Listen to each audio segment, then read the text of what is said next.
Good morning, everyone, and thank you for joining us in today's webinar.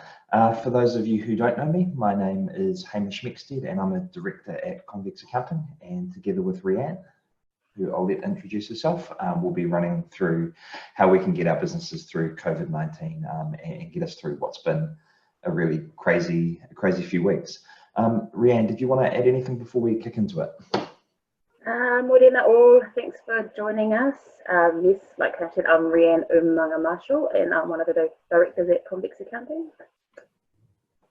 Yeah, so I mean, as I was touching on just a couple of seconds ago, it's certainly been a really crazy few weeks, and I guess as leaders in our own businesses, it's been huge for us to keep our people employed. So firstly, I think it's important that we recognise that as business leaders, we have done an amazing amount of work to keep our people going and to keep everyone employed as best we can, and to, I guess, bring some normality to our teams where they've been able to do some working. So firstly, thank you all for that.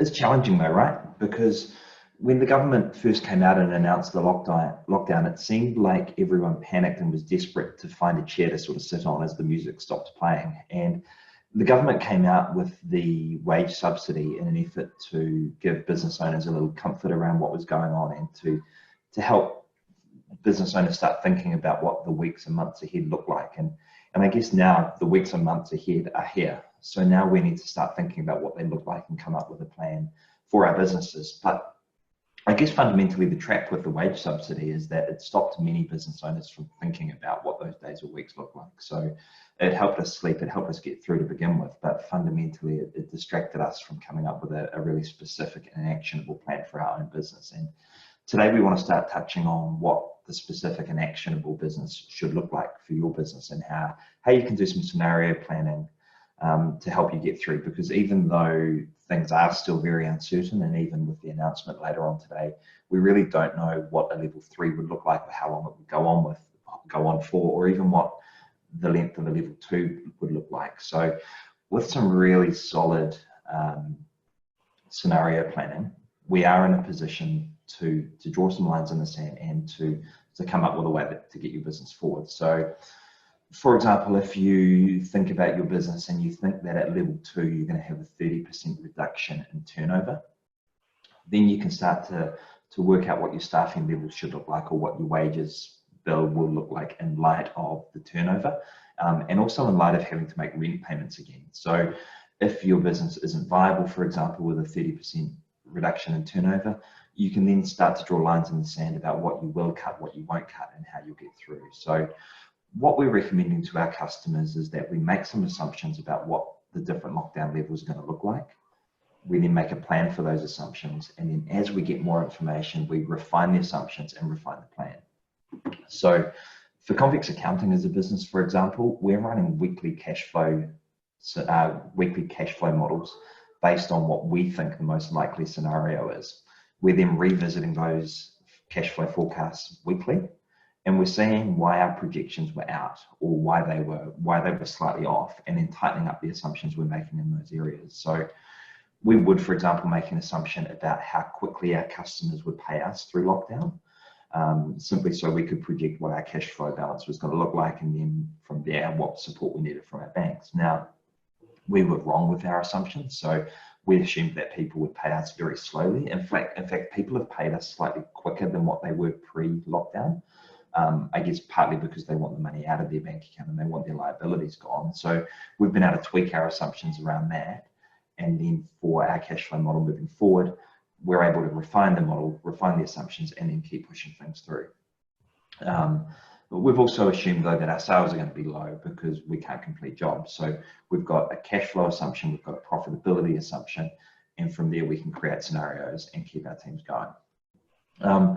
Before we get into too much of that though, a little bit of housekeeping.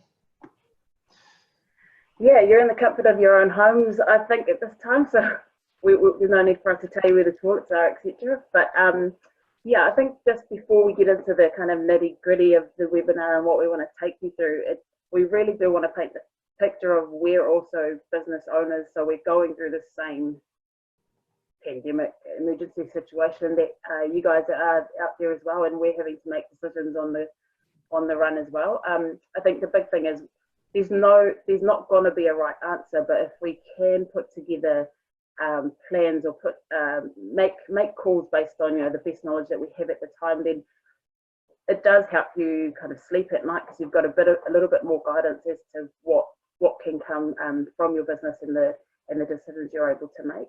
And that's kind of where we're coming from. Things are changing all the time. We're getting new updates from government. We're getting changes to the tax structure. So it's all about just using the information as best we can to plan for those next steps of business, and not just kind of putting your head in the sand and hoping this will all go away and we'll wake up and we'll be back to normal again.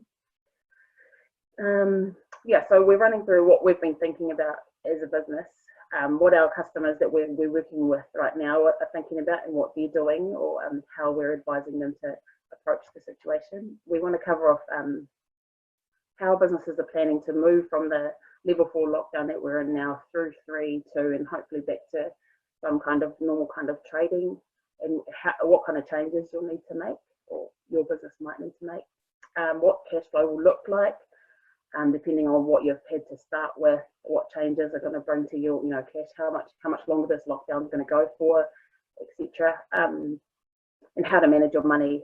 We're going to also look at approaching your bank, and what information you should have for them, how you approach that, and what using the new kind of rules or offers that the government's putting out there for, and how those actually play into your plan.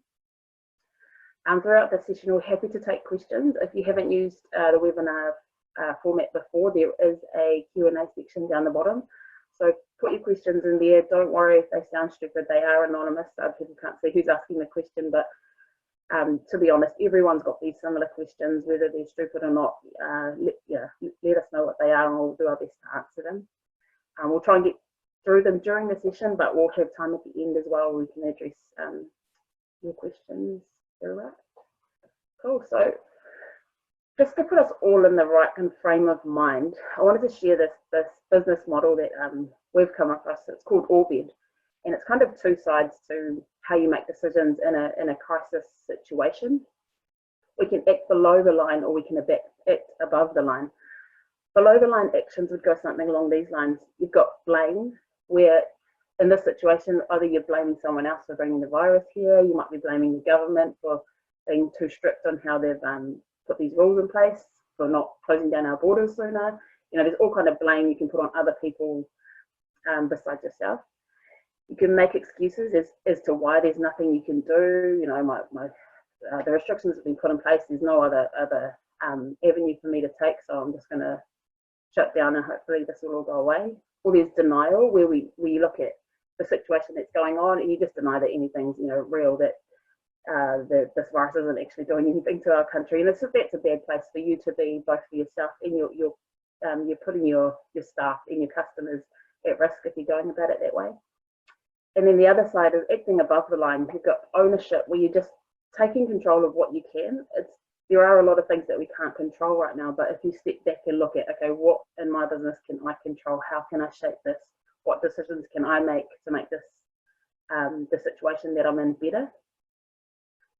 There's recognizing that you're accountable. You're accountable to the staff that you've brought on over time. They are relying on you to some extent to keep the business running, so they've still got jobs.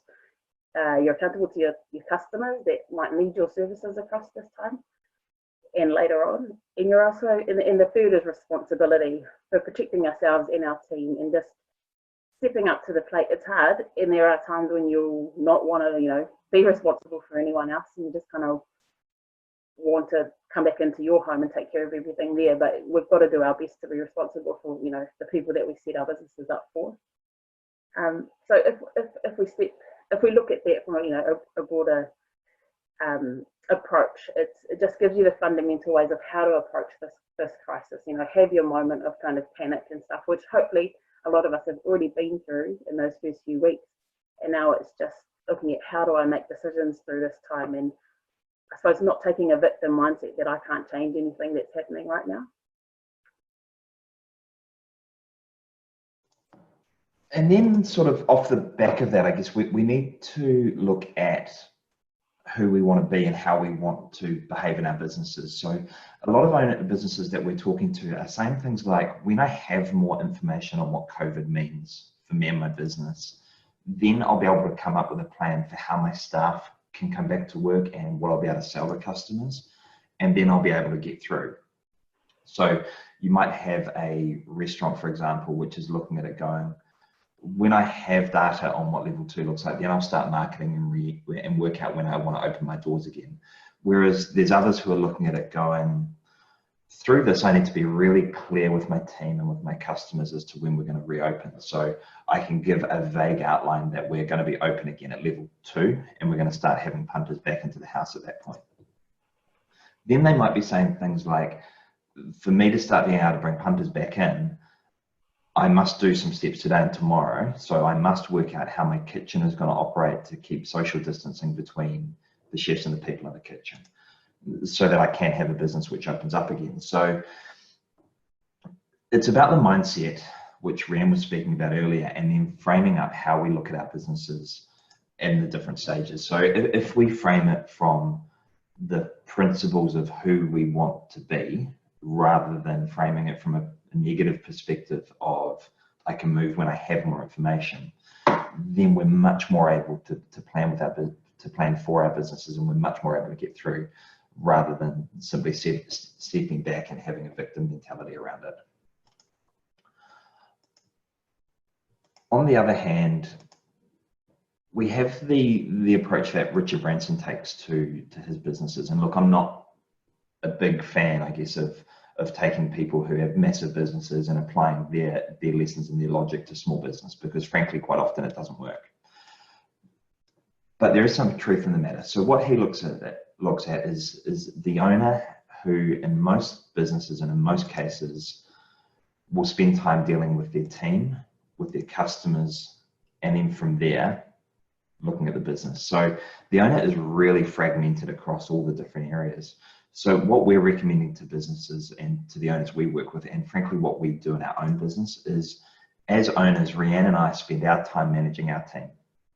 Because if we spend more time with our team, they're better able to serve their customers, and that in turn gives us a better outcome as a business. So if we focus our attention as business owners on our team, rather than fragmenting our attention across all the different areas, we're much more able to get a good outcome and to get a good plan for the different scenarios in place.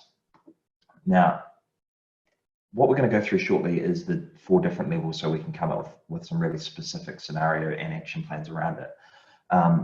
I would remind you, although, to use the question and answer box. There's some questions coming through thick and fast, so I'm frantically trying to manage our presentation, and also just making sure we touch on all of the questions that we're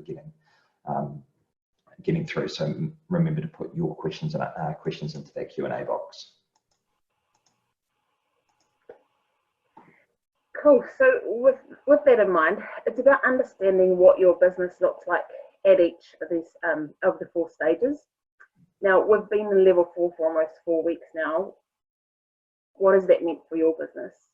Could it withstand the shock of those restrictions that were placed on us quite quickly?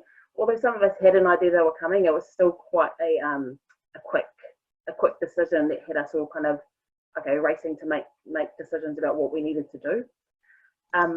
What will that mean if it's extended? You know, like we're going to the stage today where it's going to be announced whether we go to level 3, but what does it mean to you if we don't go to level 3 on Thursday, and it means another week or 2 in this level 4? So just having that, having a little plan around what that means for you. What's the cash flow consequence, of another pay run with less or no sales? Another week as a landlord with no rent coming, with no income, or another week with the normal outgoings that you're having to pay anyway, but with no cash coming in. So realistically, this scenario is relatively easy to plan for. You kind of know what I've had in the bank at the start, that I'm going to have no income over the next, however many weeks, and what my outgoings are. So get that planning done if you haven't already, for what that looks like. Now, we have been dealing with this question quite hard and fast from the start of it from our clients. Just, okay, what does this planning mean for me? What do I need to look at? What am I needing to map out? and just, I think, the initial panic of, okay, what does this lockdown mean for me? So we'll show you, or we'll walk you through that later on in this webinar. If we jump to level 3, which we're hoping to move to.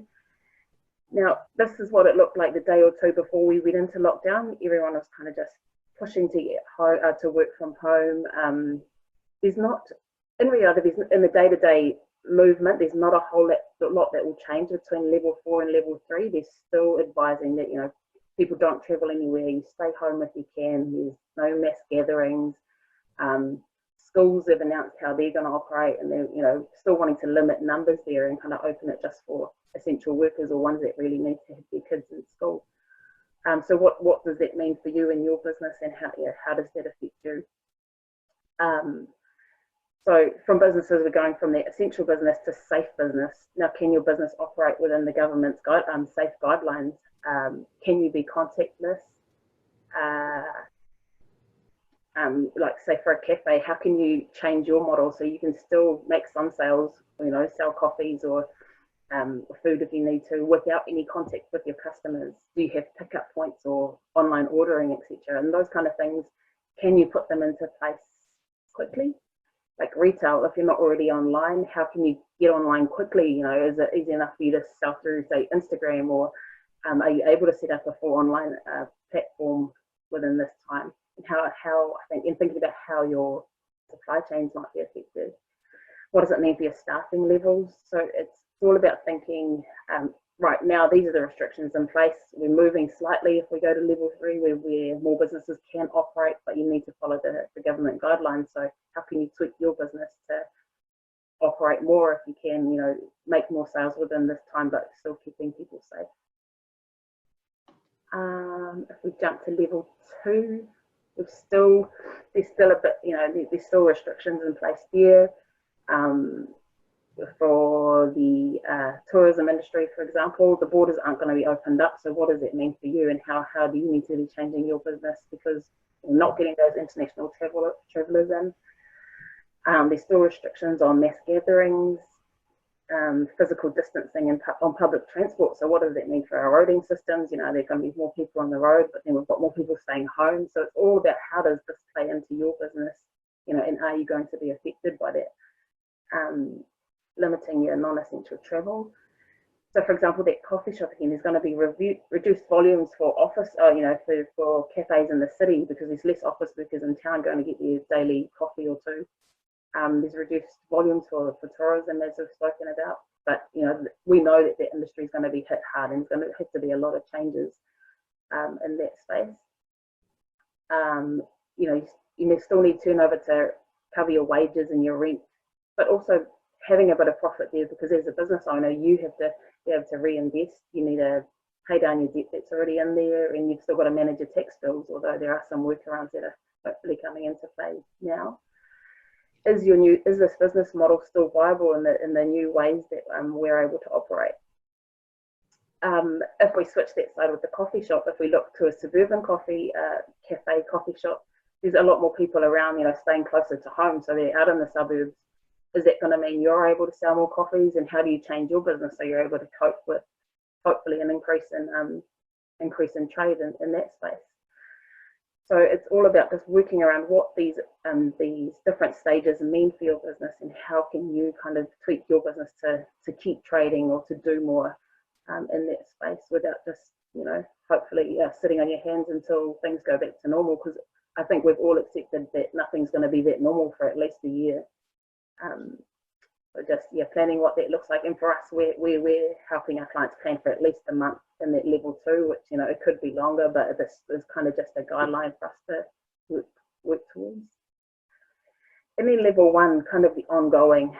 It still looks like there's going to be no international travel. So like I've spoken about before, that it's really going to hit the tourism industry hard. So how can we really make changes to and they still have that industry there, but it's going to be, look so different to what we've had in the past. So it's about how they can reinvent their product offering. So it's a scary time, but it's also a time of opportunity where, we're able to put our thinking caps on and work out what we can do in this space. How you manage your people, the product that you're offering, what your prices look like, and the past partnerships that you might form, because this does also open up opportunity with working with different businesses and how you can work together to improve your profitability. Yeah, I think across the board, it's all about what you can do differently, or think how you can think about your business and tweak it. So we've had an example of a mechanic, who can just step back and look at it like, okay, this is what I do. I'm a mechanic. I fix cars. But if you're just pigeonholing yourself and not thinking wider as to, okay, what can I do to increase my volumes? Can I partner with a tire shop who, we can work on an agreement where we pass customers between each other, and we can provide a better customer experience if we know that the tire guy is doing an awesome job for my clients, and he's able to quickly refer them over to me to do work on the mechanic side. Or there's moving into maybe fitting roof boxes for the local tourism industry, where people are going to be traveling right out within the country if they're not able to fly over to Australia or Fiji in the near future. So what does that look like for your business model, and can you make it work, instead of just saying, okay, I've been a mechanic for the last 20 years, this is all I do, and not thinking about what else that can mean for you.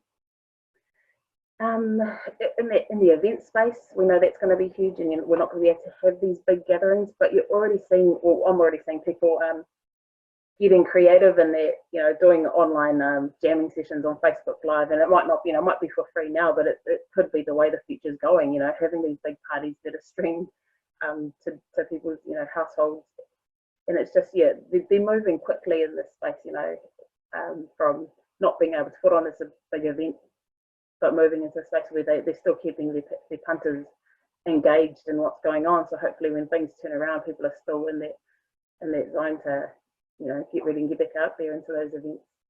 So we're planning, I think we look for at least the next 6 months, whether it's level 1 or back to 0, but it's still going to mean slight changes to how we operate.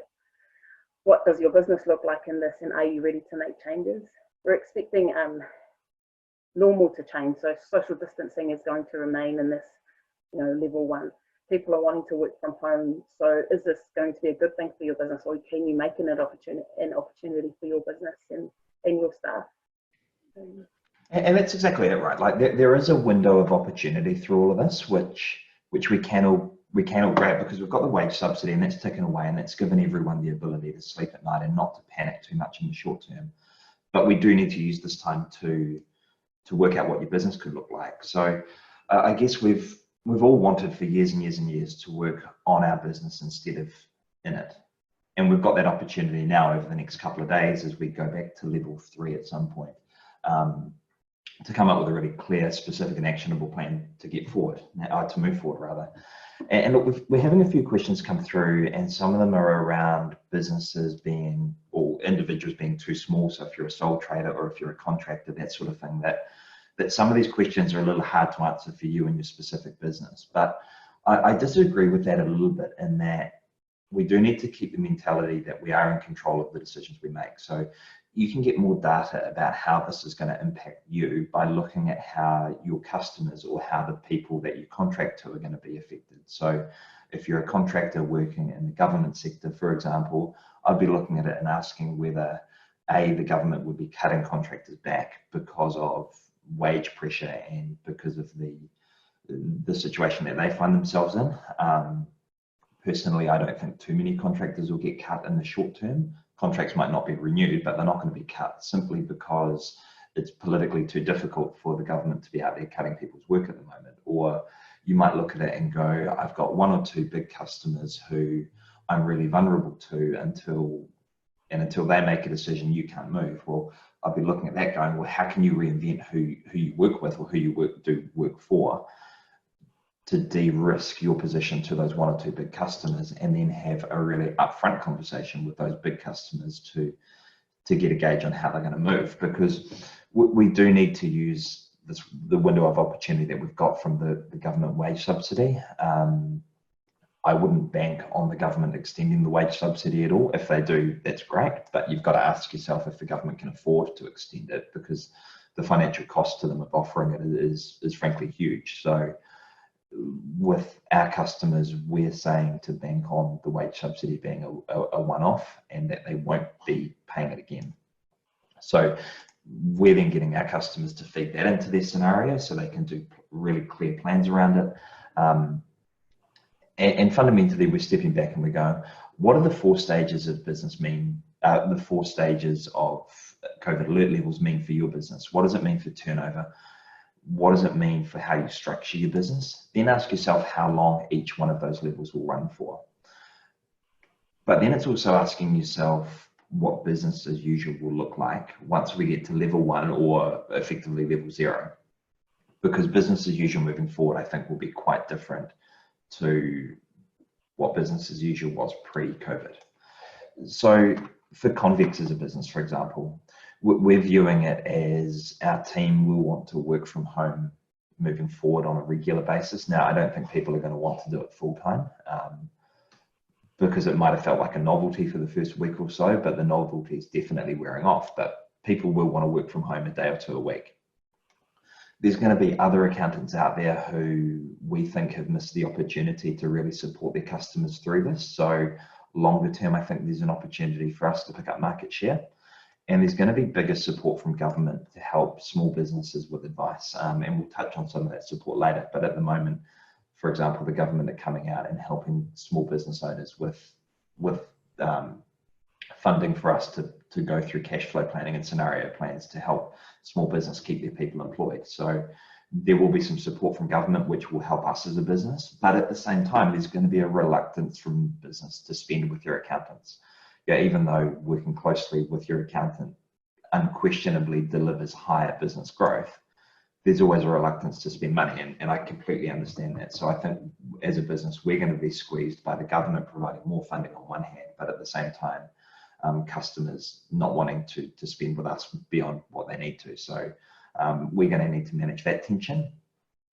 But at the same time, some of our customers are going to need to downsize. So they're going to lay people off. They might come back smaller or they might come back different. So again, some of our customers will be smaller, which has a revenue impact for us.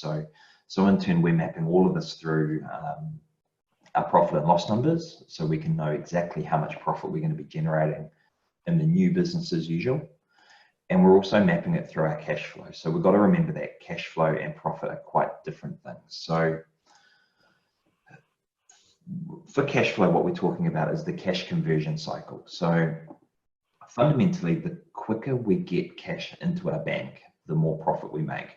So if we look at a wholesaler, for example, so let's imagine you import food product from overseas and you sell that in New Zealand supermarkets. You go to your overseas supplier and on average, you're going to have to pay them 45 days after you buy the stock from them. So they give you free credit for 45 days, which is great. But when the stock turns up, right, you don't sell it immediately. Some stock will sell quickly, other stock will take longer. And eventually you have to discount some of the stock to move it at all. So on average, the stock is held in your warehouse for 60 days. But once the stock leaves your warehouse, we all know that customers don't pay as soon as you issue them an invoice. So we've got to wait another 60 days for them to pay us. So between buying the stock from the supplier through to receiving the payment from the customer, it's taking 120 days. And fundamentally, this is the difference between profit and cash flow. It's the time that it takes for the cash to turn up.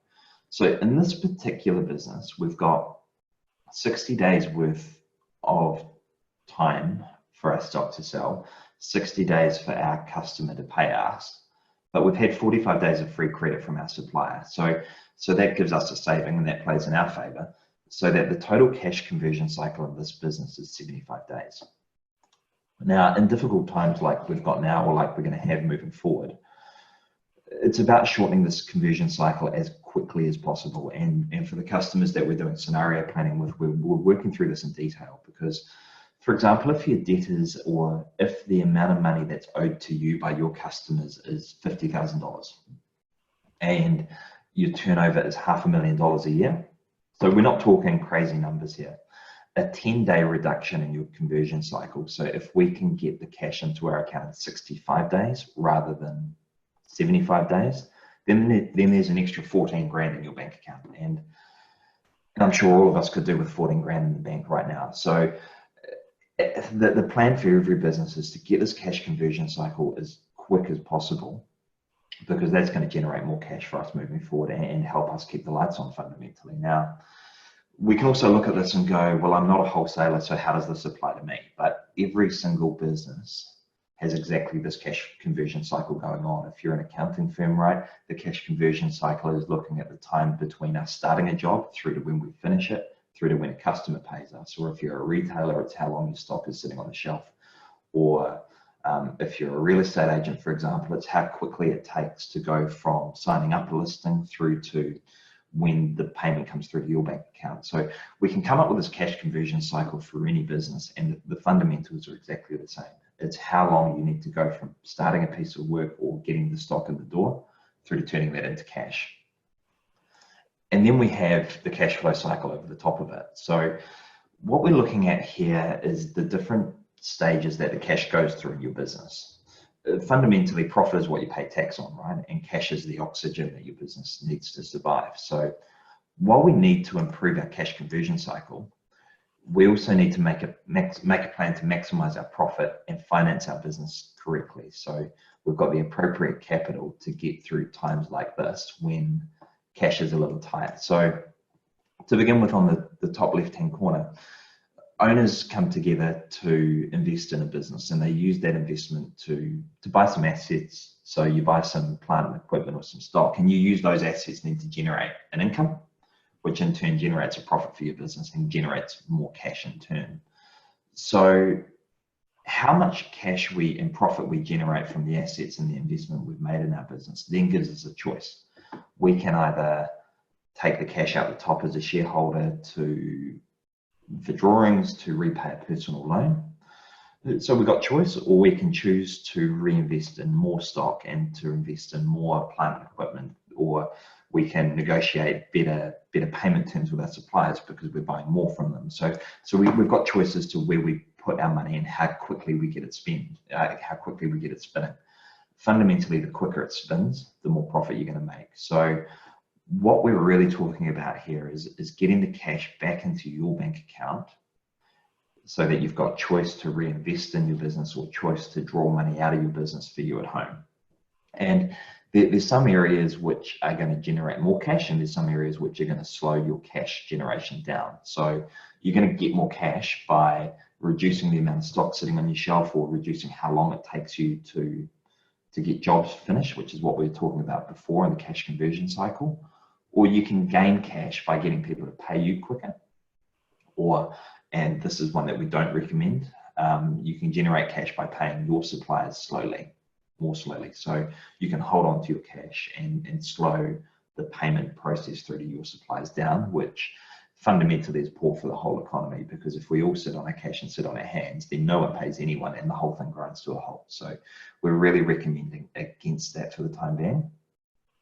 But we can also gain cash by getting our debtors in, by managing our tax payments. So we can talk to people like tax traders to finance our tax in really clever and cash flow efficient ways. So these are all things that come into your cash flow cycle that really need to be thought about at the same time as your cash conversion cycle, which was the slide before, but then fundamentally feeding all of those different assumptions through to your scenario planning and how you think each of the four levels are going to go. So once we've worked through the cash conversion cycle, once we've worked through the cash flow cycle, we then start asking businesses 5 different questions to help them do their scenario planning. So the first one is looking at the business's runway of cash. So this is how much cash you've got in the bank today and what you as a shareholder have available that you could dump into your business if you needed to. Now, we recommend that personally we don't dump all of our money into our businesses right now, simply because we may need that at home to be able to get through. So if you can hold on to your personal cash, then by all means hold on to it, but at least let's understand what your runway looks like and how much cash you've got available. Then we look at it and we go, well, how quickly are you going to burn through that cash? So based on your revenue predictions for each of the 4 lockdown levels, specifically calculate what your turnover looks like by talking to your customers and by looking at how each of your customers will respond. And from there, you can come up with some sort of rough estimate or an estimate based on your assumptions of how much your revenue is going to reduce. Now, it's really hard to use rules of thumb because rules of thumb are so global and aren't specific enough for your business. But the London School of Economics, and look, those guys are smart, so what they say, I think, carries a little bit of weight. They're talking about a 50% reduction for the first month of trading. So for level 3, I'll be looking at it saying we're going to be half down. And then for the 2 months subsequent to that, they're talking about a 25% reduction. So 50% month 1, 25% month 2 and month 3, and then a 10% permanent reduction moving forward. So it's a 10% permanent reduction in your turnover. So if we factor that across the runway to work out how quickly you're going to burn through it, you start to get an idea of how much cash you're going to need to get through. We then look at it and go, well, how could you extend your runway? So could you delay debt repayments? Could you put your mortgages on interest only? And again, we don't recommend that you rush to do that, but we at least need to know what the option is. Or could you take on more debt, for example, to get through the coming months? And again, we're recommending against it because you've got to be sure that you can pay the debt back. So if you take on new debt today, can you afford to pay that debt back with a permanent reduction in turnover? Now, the only way to know that is to do really solid cash flow and scenario plans. So before you rush out and extend your cash runway by borrowing from the bank, we recommend that you do the forecasting and the planning. Then we say, well, are there any costs you can cut? What's nice to have in your business and versus what's essential? So cut the nice to haves, keep the essentials, but we don't want to cut too much because we need to remember that the music will start playing again. So the economy will kick back into life. And if you've cut back too much, it's really hard to get your business spinning and to get the momentum back in your business that you need to keep things moving. You can also take the same approach at home. So if you can cut back some nice to have spending at home and focus only on the essentials, then the drawings you need to take from your business could drop, which means the runway you have to keep your business going may be longer. So it's about going through your personal spend at home and identifying what's nice to have. So the My Food Bag, for example, might be nice to have that you could cut as opposed to your supermarket supplies, which are obviously going to be essential. So I don't want to recommend that you rush out and start budgeting because personally I hate budgeting. I'm never going to do it. But there are systems you can put in place, and it's an entirely different webinar topic for an entirely different day.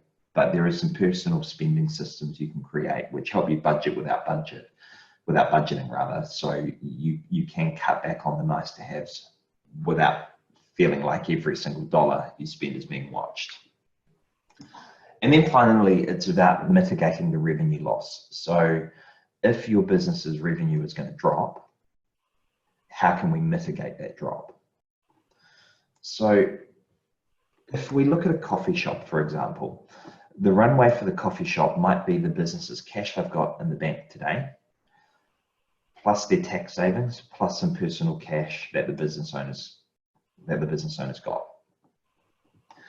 They then look at it and say, well, how quickly are we going to burn through that cash?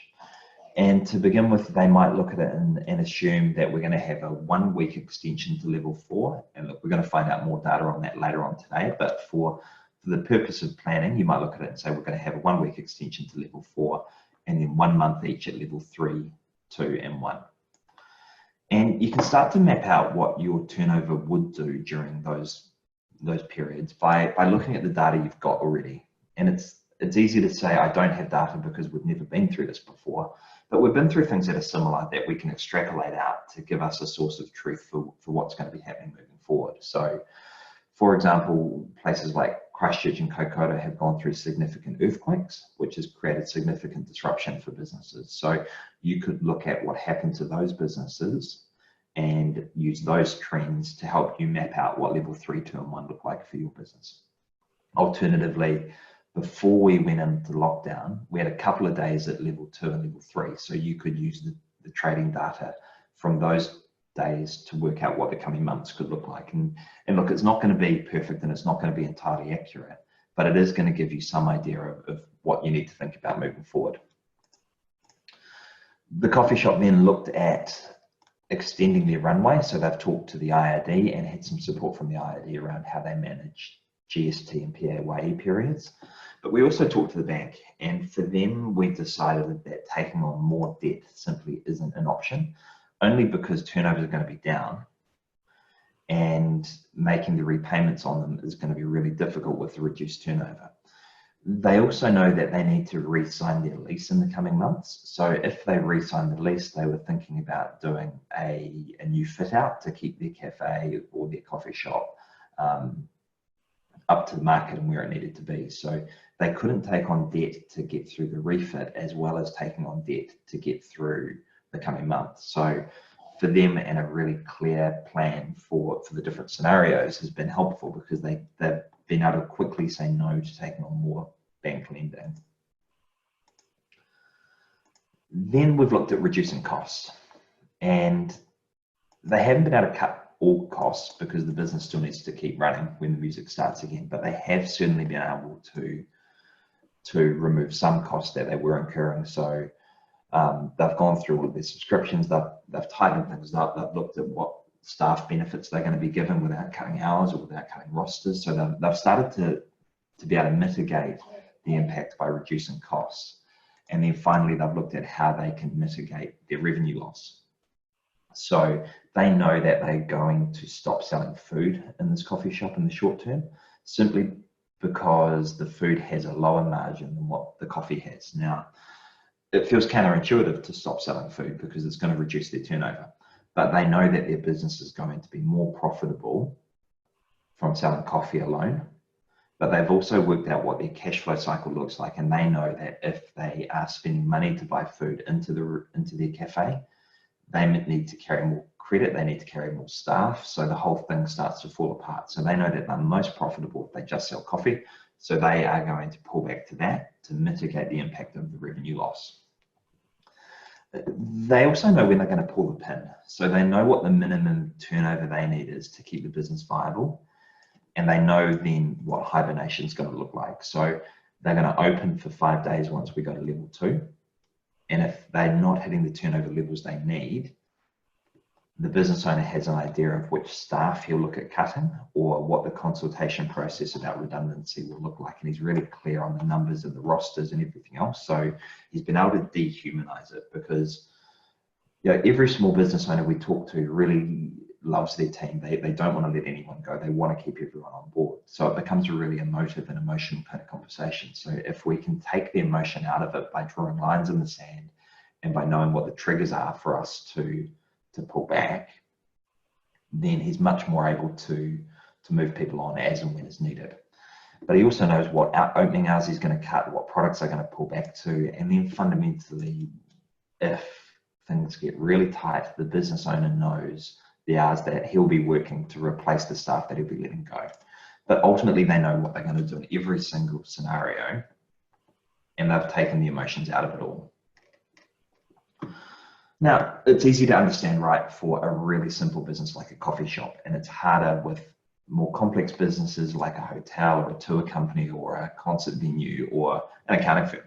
But fundamentally, the same concepts still apply. So ask those 5 questions, confirm your assumptions, look at the profitability you're going to be making, look at your cash position, and then finally come up with a new business plan and a new financial plan alongside that. So understand what your revenue position is and make sure that the business still has the sufficient revenue to pay the rent, to pay wages, but more importantly, to pay your profit as the shareholder and as the business owner. You're awake, if you're anything like us, at 2 o'clock in the morning, wondering what is going to be happening for your business and for your team and for your customers. And if you're not making a profit, that stress simply isn't worthwhile. But then you look at it and you go, do I still have the cash to pay my debt and to pay my taxes from the historical period? So if you've got loans for equipment, how are you going to be able to manage those loans? What are the options that you need to work through to be able to keep the cash flow up, to be able to pay those debts? If you're a venue, what's the revenue that you need from each gig or each show with the lower capacities at level 2? So if you've got maximum occupancy levels, is it worth opening your venue? If you're a hotel, how do you rent payments look in light of lower hotel occupancies? Or if you're a landlord to a hotel, if you receive a lower amount of rent, how do you manage your debt repayments? One thing I'm really worried about is businesses who have used up the cash that they would typically have to get through winter to get them through COVID. So a retailer, for example, comes out of the Christmas summer period with a lot of cash in the bank because you've had all your summer spending. If they then move into winter and they've used that cash to pay wages and to keep the lights on through COVID, how do you buy the next stock, the next stock order to restock the shelves? So if you sell everything on the shelves and you've used the money from that sale to pay wages, where do you get the cash from to restock your shelves? So it can be really difficult. Or if you're a real estate agent, for example, a real estate agent makes all of their money during summer, typically. When it comes to winter, they get through by relying on the income they've made in summer. So they had the back end of summer wiped out because of COVID. So listing numbers are going to be down and house sales will, I'm picking, be down. So how do you get through that period, given you've blown the cash from summer already just to get through the initial COVID period? And then another one for all businesses, I guess, is to look at the supply chain and to look at who is up the food chain from you and who's down the food chain from you. So if you're a tourism operator, for example, part of your supply chain is Air New Zealand. So you rely on Air New Zealand to bring visitors to your door so that the visitors can spend with you. So if Air New Zealand comes back as a smaller airline with fewer international connections and fewer domestic connections, that's going to result in fewer tourists coming to your store simply because they can't get to you. So if your supply chains are disrupted, then how will you be serving your customers and how will you be generating the revenue? So with these principles of planning, you can start to look at what your business plan is going to be in the new world once we get to level 1 or level 0, because it won't be normal. So what's your business plan for the new world? And then ask yourself whether the revenue that you are going to be generating from the business plan is enough to give you the financial freedom and the financial flexibility that you need to keep your business moving forward. I think I might jump to one of the questions that came through earlier after what Holmes has just been through. So it's around given the more assumptions made for planning can make the output less reliable. So, you know, doing these forecasts, we are relying sometimes on assumptions and what's going to happen or what you expect or what you expect of your suppliers, etc. So just how can we accurately plan without knowing with any precision what our clients are intending going forward? They're saying they've asked a few of their clients, but either they don't know or don't want to tell their true position. So I think it's kind of one of the fundamentals of forecasting. You take the facts that you know, what information you do have on hand that's accurate, and then going back to looking at your assumption, making the best call with the knowledge that you have to put into this plan. So things aren't going to be accurate. Precision isn't often a word used around when you're doing cash flow forecasting or planning, because it is just giving you the best plan that you can make out of the information that you have. And I think one thing that we work into these scenarios is making them as dynamic as you can. So as information comes in, you're able to feed that into your cash flow and make those changes or updates as you go along, because especially in times like this where things are changing so fast, rules are changing, how we can operate are changing, how we're looking after our staff, all that kind of thing, that they're changing as we go. So we're needing to be as dynamic and be able to change those scenarios as quickly as you can. So making those the best call that you can, taking all the facts that you've got and then making assumptions as close to what you think they're going to be is kind of the best way forward. If we think of it as it's never going to be that reliable, or it's just crystal ball gazing, which at times it can be, if we come back and put as much of the facts into it as we can, and then getting tight on those assumptions that we're making and why we're making them, it will give you some guidance as to how you make your decisions going forward. And yeah, there's always going to be the element of, okay, this is kind of just guessing, but you take your best guess with the facts that you have on hand. If you can't get key information from your clients or from your suppliers, you know, look at what's happened in the past and then really apply the new rules that we've been given, you know, from the government around how to trade, and make the best call on it in that way. But just remember, yeah, that there are going to be changes. New information is coming to light, so just being able to plug that into your cash flow, into your scenarios, will make that make it work a bit better. But yeah, there is always going to be that space for movement, and nothing's going to be exactly as you plan it to be. But we need something to be able to make these decisions, so we're not just putting our head in the sand.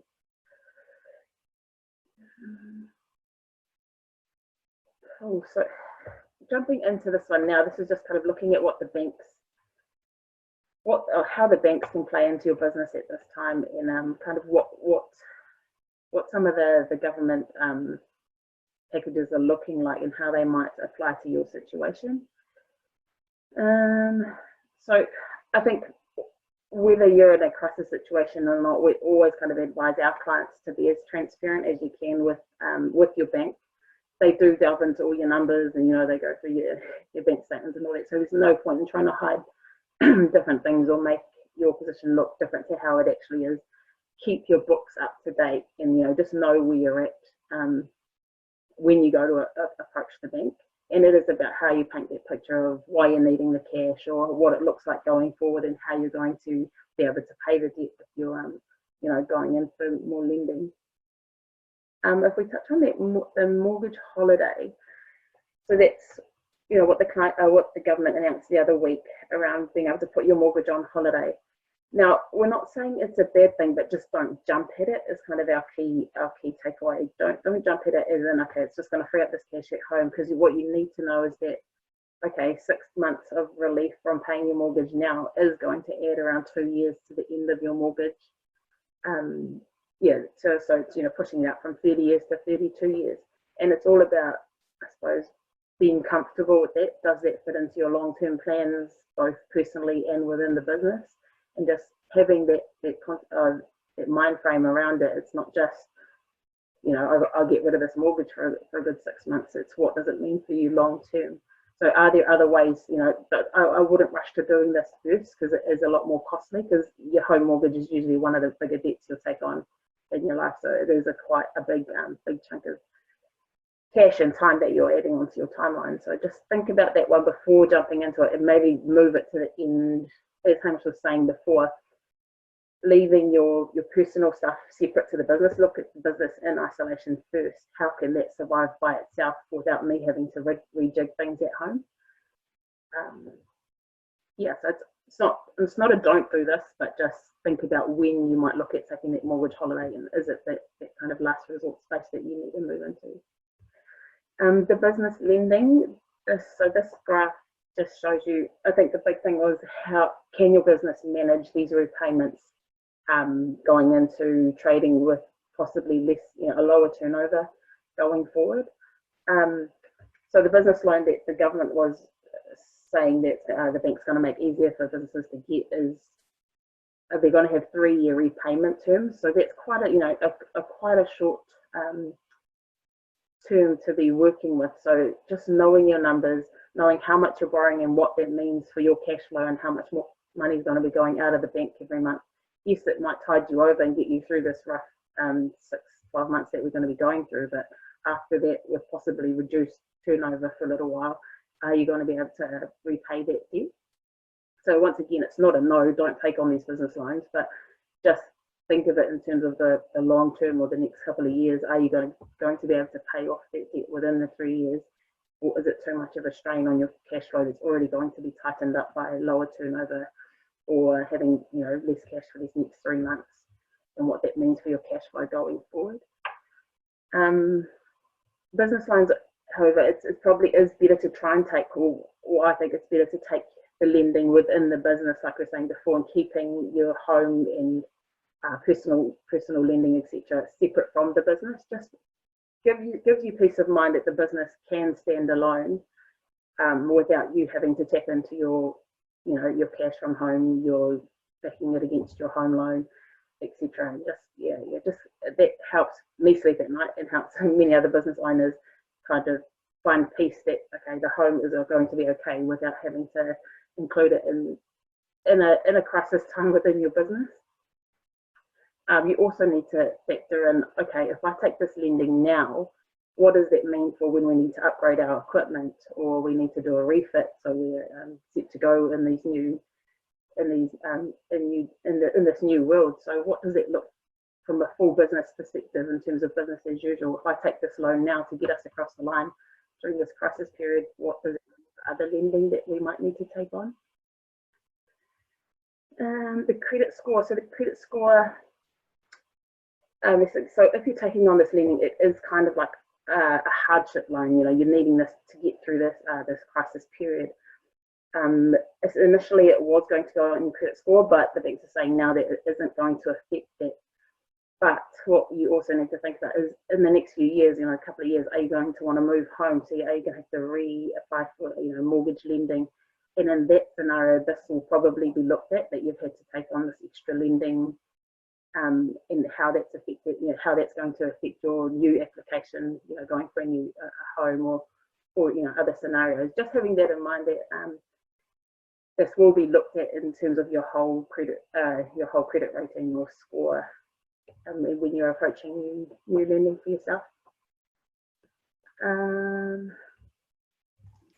Yeah, so those are kind of the main things around it. Just step back and remember to be as transparent as you can. Do your forecasting, because the banks are probably going to want to see that, just to see that you can repay the debt that you take on. And that would be one of your next steps, right? Is how you talk to the bank and how you move forward. But simply doing nothing is not an option. We've got the time now to work on our business, not in it. So let's use that time to come up with a credible plan to talk to your banks, but also to reimagine what your business could look like in the new normal. So look at your prices, your products, your partnerships, who you work with. Take this, work out what your business model looks like, but then make sure the financial model for your business stacks up against that business model. So I guess today we've set out the mindsets that you need to have in what's really difficult times, and I think we've got to call that out. What you need to do fundamentally is look after yourself, look after your team and your customers. Now, you need to decide what you're going to do, because clearly doing nothing isn't an option. You've got to put the oxygen mask on yourself and make a plan to get through this. Even if that plan involves closing your business, you're better to make that decision sooner rather than later. But fundamentally, you've got to do that off the back of solid planning with really clear cash flow forecast planning, scenarios to know exactly what you do at each different stage. So talk to us, talk to your accountant if we're not your accountant, talk to your bank, your legal advisors, your HR. Ultimately, we're all here to help. Look, we're helping our customers kind of in three main ways. And there is some government funding available for this support. So if you're looking at it going, I might not necessarily have the cash to do any forecasting or scenario planning, there is funding available through the government to help you get through that. If you'd like more information, feel free to reach out to either Rhiannon or myself afterwards, and we're happy to step you through it. But fundamentally, we're helping people with cash flow forecasting, scenario planning, as we've said. Also business continuity planning to help businesses understand the different aspects of their response within their own businesses. And then finally, business and financial plan modeling to make sure that the profit is there for you as a business owner as you keep moving forward. But just a reminder again, though, that there is government funding available to help with some of this stuff. So if you would like more information, feel free to get in touch with either Rhiannon or myself.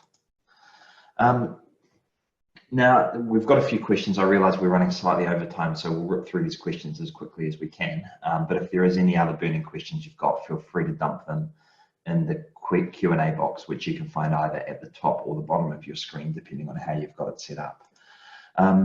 There's a couple of questions here on the wage subsidy, which I'll rip through quickly. How do you treat the wage subsidy in your books, including GST? So there's no GST on the wage subsidy you received. So you will have received around $7,000 per employee. There is no GST on that at all, so you get to keep the full amount. When you code it in your Xero account, which we'd recommend you using Xero, so in your Xero account, code it to other income for the time being and set it to no GST, and your accountant can tidy it up. So look, that's not the 100% perfect or technical way to deal with it, but for the moment, to put it there, and then your accountant can fix it at the end of the day.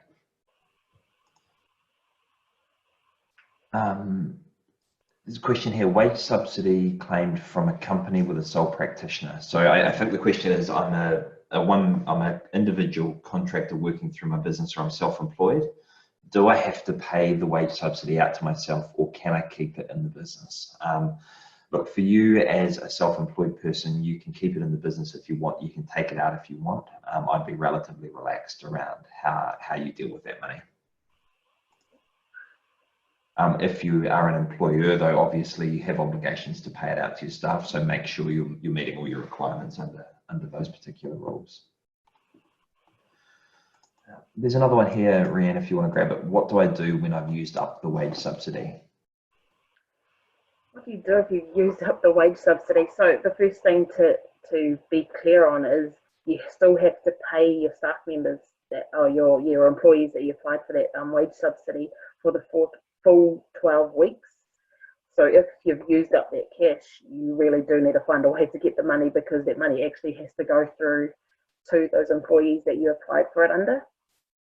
You know, that's kind of clear in the legislation that's come out. So make sure you can pay that. When the money's gone and you're tight for how to operate your business, then you're really needing to look at what steps you need to take from here, whether it's as business lending, how quickly you're going to be able to make more money, make more sales.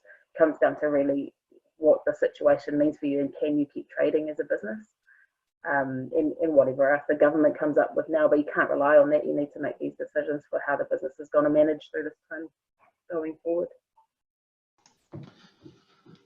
There's another one here, and this is a good question. So does Convex have any templates on handing out, any templates we can hand out relating to cash flow and budgets? So if you jump on our website, convexaccounting.co.nz/resources, there's a whole lot on our website. So there's ebooks on cash flow management, budgeting, those sort of things.